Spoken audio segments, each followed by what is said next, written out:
राधे राधे, जय माता दी मित्रों। हमारे चैनल पर आपका बहुत बहुत स्वागत है।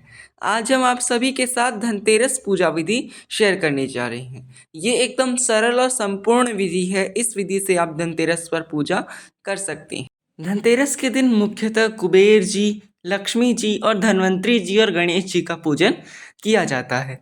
इसी दिन कुबेर दीपक भी जलाया जाता है और यम दीपदान भी इसी दिन किया जाता है। आज के दिन आपको विशेषकर धनिया, साबुत धनिया और कुछ नए बर्तन आप चाहें तो ला सकते हैं, नहीं तो साबुत धनिया 10 रुपए का ले आएं। और इसी के साथ साथ आप झाड़ू अवश्य रूप से धनतेरस के दिन आपको लानी चाहिए। इसके अतिरिक्त सोने चांदी के आभूषण भी यदि आप लाते हैं तो आपको धनतेरस के दिन ज़रूर ज़रूर से लाने चाहिए। अब पूजा करने के लिए सबसे पहले आप एक चौकी या फिर पटा लगा लें। उस पर लाल रंग का वस्त्र बिछाकर आप पूर्णतः शुद्धिकरण कर लें। जल से छींटे देकर आप शुद्धिकरण कर लें। आप गंगा जल भी अवश्य रूप से छिड़क लें। इसके बाद हाथ में अक्षत पुष्प लेकर आप पूजन का संकल्प करें।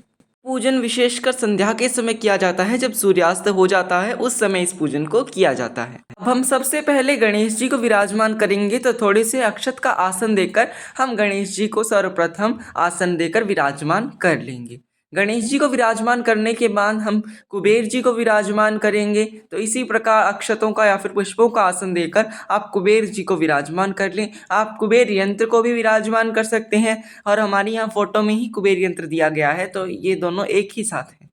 इसी के साथ साथ आप लक्ष्मी जी को विराजमान करें और धन्वंतरी जी को भी आप विराजमान कर लें।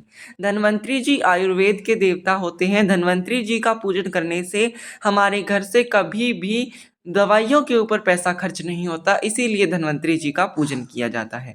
तो हम धन्वंतरी जी को भी यहाँ विराजमान कर लेंगे। इसके पश्चात हम कुबेर जी के आगे अक्षतों से स्वास्तिक बना लेंगे। आप अक्षतों के अलावा गेहूं से भी स्वास्तिक बना सकते हैं।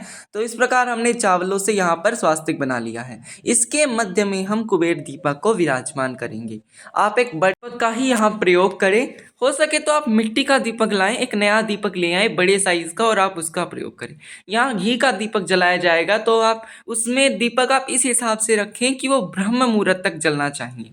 यानी अगले दिन सुबह 4-5 बजे तक वो दीपक जलना चाहिए। इतना बड़ा आप दीपक लें और उसे पूर्णतः घी से भर लें। और इस दीपक का मुख आपको पश्चिम दिशा की ओर रखना है।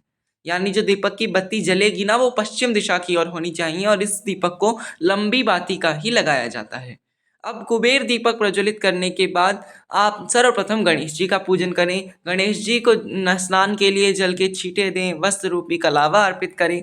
हल्दी, कुमकुम, चंदन, गंध, इत्र, पुष्प आदि चीजें सभी आप अर्पित कर दें। फल और नैवेद्य भी आप यहीं पर गणेश जी को साथ साथ अर्पित कर दें। इसके बाद हम गणेश जी को धूप दिखाएंगे और गणेश जी को हाथ जोड़कर प्रणाम करेंगे। प्रणाम करने के बाद हम गणेश जी को दक्षिणा और इत्र अर्पित कर देंगे। इसके बाद हम कुबेर जी का पूजन करेंगे। तो कुबेर जी के पूजन के लिए भी सबसे पहले आप जल के छींटे दे दें।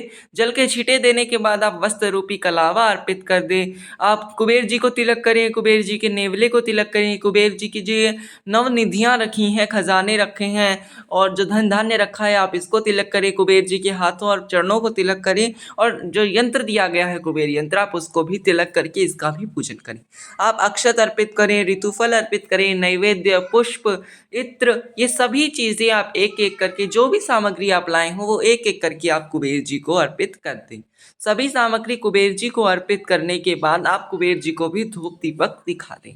अब हम लक्ष्मी पूजन करेंगे, तो लक्ष्मी जी को भी इसी प्रकार जल के छींटे देंगे, वस्त्र रूपी कलावा अर्पित करेंगे। हल्दी, कुमकुम, चंदन, गंध, इत्र, ये सभी चीज़ें हम देवी लक्ष्मी को भी इसी तरह से अर्पित करेंगे। फल, नैवेद्य, फूल, जो जो चीज़ें आप लाए हों वो सभी चीज़ें आप इसी प्रकार से प्रत्येक देवी देवता को अर्पित करते चलें। अब गणेश जी, लक्ष्मी जी को धूप दीप दिखाने के बाद हम गणेश जी को दुर्वा अर्पित कर देंगे। यदि दुर्वा उपलब्ध हो तो आप 21 बार दुर्वा को तोड़कर गणेश जी को अर्पित करें। इसके बाद हम धन्वंतरी जी का पूजन करेंगे। अगर यदि आपके पास धन्वंतरी जी और कुबेर जी ना हो तो आप एक सुपारी के ऊपर मौली लपेट कर आप उसे भी यहाँ विराजमान कर सकते हैं, धन्वंतरी जी और कुबेर जी के स्थान पर। और यदि आपके पास चित्र हो तो आप चित्र रखें, प्रतिमा हो तो प्रतिमा रखें, नहीं तो आप सुपारी भी रख सकते हैं। इसके अतिरिक्त आप धन्वंतरी जी का पूजन अब प्रारंभ करेंगे। हम धन्वंतरी जी को भी आप फल फूल नैवेद्य इत्र गंध आदि सभी चीज़ें अर्पित करें। धन्वंतरी जी के हाथ में आयुर्वेद जो एक पुस्तक रखी है आप उसको तिलक करें। एक हाथ में वो औषधियाँ रखे रखते हैं उनको तिलक करें। एक हाथ में उनके कलश होता है आप उसको भी तिलक करें।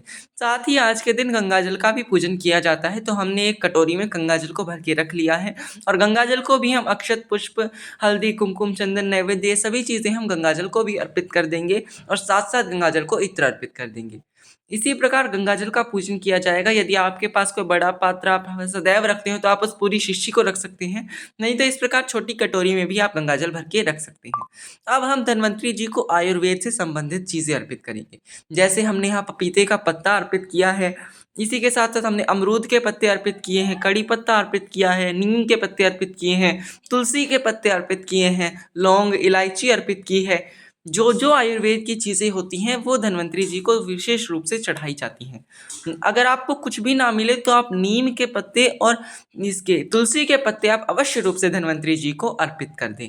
साथ ही साथ जो भी आप नए बर्तन लाए हों, जो भी नए आभूषण लाए हों, उनको भी आप इस पूजा में विशेष कर रखें और सोने चांदी का भी कोई आभूषण आप यहाँ ज़रूर रखें। बिछिया और पायल का प्रयोग ना करें। जो धनिया आप लाए हों साबुत आज के दिन, उसको भी एक कटोरी में भरकर आप पूजन में ज़रूर से रखना चाहिए। इसके अलावा जो भी आप बर्तन वगैरह लाए हैं, जो भी सोने चांदी के आभूषण रखे हैं, उन सभी को भी आप तिलक करें, उन सभी के ऊपर भी आप अक्षत पुष्प आदि चीज़ें छिड़क दें। धन्वंतरी जी को विशेषकर से आयुर्वेद से संबंधित चीज़ें चढ़ाई जाती हैं। आप धन्वंतरी जी को एलोवेरा भी चढ़ा सकते हैं और भी बहुत सी चीज़ें जो आयुर्वेद से संबंधित होती हैं वो आप धन्वंतरी जी को चढ़ा सकती हैं। आप मुलैठी चढ़ा सकते हैं और जो जो चीज़ें आपको ये आयुर्वेद से संबंधित लगे आप वो धन्वंतरी जी को अवश्य चढ़ाएं। इसके पश्चात हम कुबेर दीपक का पूजन करेंगे। तो सर्वप्रथम आप जल के छींटे दे दें, फिर वस्त्र रूपी का लावा अर्पित कर दें। हल्दी कुमकुम चंदन गंध इत्र सभी चीज़ें आप कुबेर दीपक को भी अर्पित करें। कुबेर दीपक को आप साक्षात कुबेर जी का स्वरूप मानकर आप कुबेर दीपक का पूजन करें। एक रुई छोटी सी लेके उसमें हम इत्र लगा के ये भी दीपक को अर्पित कर देंगे। साथ ही हम हल्दी कुमकुम चंदन से छींटे दे देंगे दीपक को और साथ ही फल और नैवेद्य भी हम दीपक को अर्पित करेंगे। अक्षत भी हम दीपक को अर्पित करेंगे। इसी के साथ साथ आपको दक्षिणा भी अवश्य रूप से यहाँ अर्पित करनी चाहिए। आप जिस जिस भगवान का पूजन करते जाएं साथ साथ आप दक्षिणा चढ़ाते जाएं, नहीं तो आप अंत में भी एक जगह दक्षिणा चढ़ा सकते हैं। जो हमने ऋतुफल चढ़ाए हैं वो भी यदि आप सबको अलग अलग नहीं चढ़ाना चाहते तो आप एक पात्र में सभी रखकर आप एक जगह सभी का भोग लगा सकते हैं, नहीं तो आप अलग अलग भी चढ़ा सकते हैं। अब हम कुछ दक्षिणा भी अवश्य रूप से यहाँ अर्पित करेंगे। दक्षिणा के अतिरिक्त आप अपने घर की तिजोरी में से कुछ पैसा निकाल के आप उसको भी यहाँ पर रखें। इसी के साथ साथ लक्ष्मी जी को आप एक सिंदूर की डिब्बी और एक इत्र की शीशी अवश्य रूप से आप लक्ष्मी जी को अर्पित कर दें।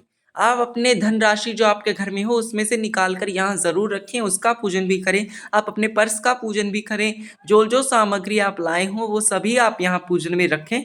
जो भी नई चीज़ें आप लाए हों धनतेरस के दिन उनका पूजन विशेष रूप से आज के दिन किया जाता है। इसके पश्चात हम सभी की आरती करेंगे। तो आप एक दीपक लेकर घंटी बजाकर आप सभी देवी देवताओं की आरती करें। इस प्रकार से आप सभी की एक एक करके आरती कर दें और सभी की आरती करने के बाद आप आज के दिन तुलसी की आरती भी अवश्य करें। तुलसी पूजन भी आपको धनतेरस के दिन ज़रूर करना चाहिए। अपनी तिजोरी का पूजन भी आज के दिन ज़रूर करना चाहिए। और यदि आपके घर में धन की कमी हो, घर में बरकत ना हो, पैसे की कमी आ रही हो तो आप कुबेर पोटली भी बना सकते हैं। यदि धन में कमी नहीं है तो भी हमें कुबेर पोटली अपनी तिजोरी में ज़रूर रखनी चाहिए। तो आज के दिन आपको कुबेर पोटली भी अवश्य रूप से बनानी चाहिए। कुबेर पोटली का वीडियो आपको लिंक डिस्क्रिप्शन बॉक्स में मिल जाएगा। और वीडियो अच्छा लगा हो तो इसे लाइक ज़रूर करें। वीडियो को अंत तक देखने के लिए धन्यवाद। चैनल को सब्सक्राइब करना ना भूलें। राधे राधे, जय माता दी।